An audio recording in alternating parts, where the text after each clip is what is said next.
মালয়েশিয়ার calling visa নিয়ে 2026 সালের জানুয়ারি মাসের সর্বশেষ আপডেটগুলো অত্যন্ত গুরুত্বপূর্ণ।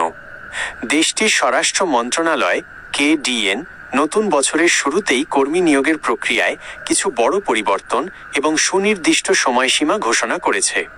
নিচে সর্বশেষ তথ্যগুলো সহজভাবে তুলে ধরা হলো।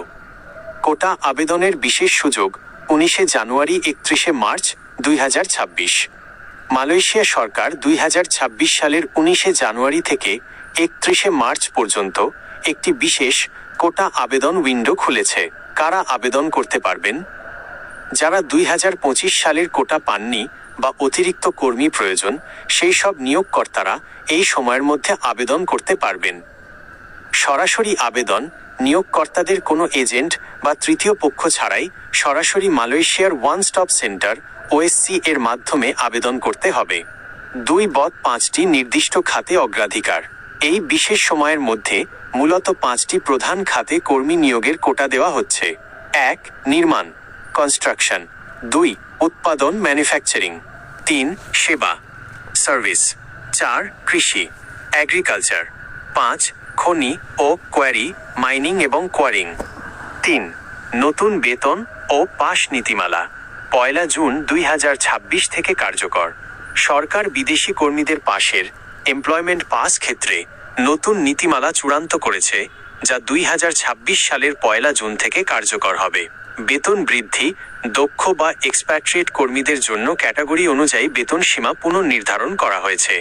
সাধারণ কর্মীদের ক্ষেত্রেও স্থানীয় শ্রম আইন অনুযায়ী নতুন বেতন কাঠামো নিশ্চিত করতে হবে। পাসের মেয়াদ এখন থেকে পাসের মেয়াদ সুনির্দিষ্ট হবে।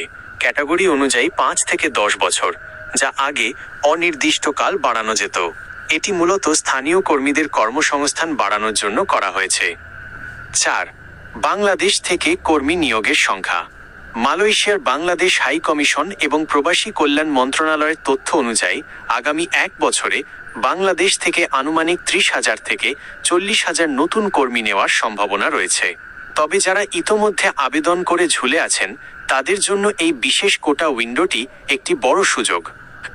আপনার জন্য কিছু গুরুত্বপূর্ণ সতর্কবার্তা। ভিজিট ভিসায় গিয়ে কাজ করা নিষিদ্ধ। মালয়েশিয়া সরকার পরিষ্কার জানিয়ে দিয়েছে, যারা ট্যুরিস্ট বা সোশ্যাল ভিজিট ভিসায় গিয়ে কাজ করবেন বা অবৈধভাবে থাকবেন, তাদের বিরুদ্ধে কোনো ক্ষমা নেই।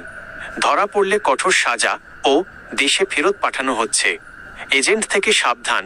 কলিং ভিসার জন্য কোনো ব্যক্তিগত লেনদেন করার আগে নিয়োগকর্তার VDR ভিসা উইথ রেফারেন্স আছে কি না তা BMET থেকে যাচাই করে নিন। আপনি কি নতুন ভিসার আবেদন করার কথা ভাবছেন, নাকি আপনার পূর্বের কোনো আবেদন ঝুলে আছে? জানালে আমি আপনাকে সঠিক পদ্ধতি সম্পর্কে আরও বিস্তারিত বলতে পারবো।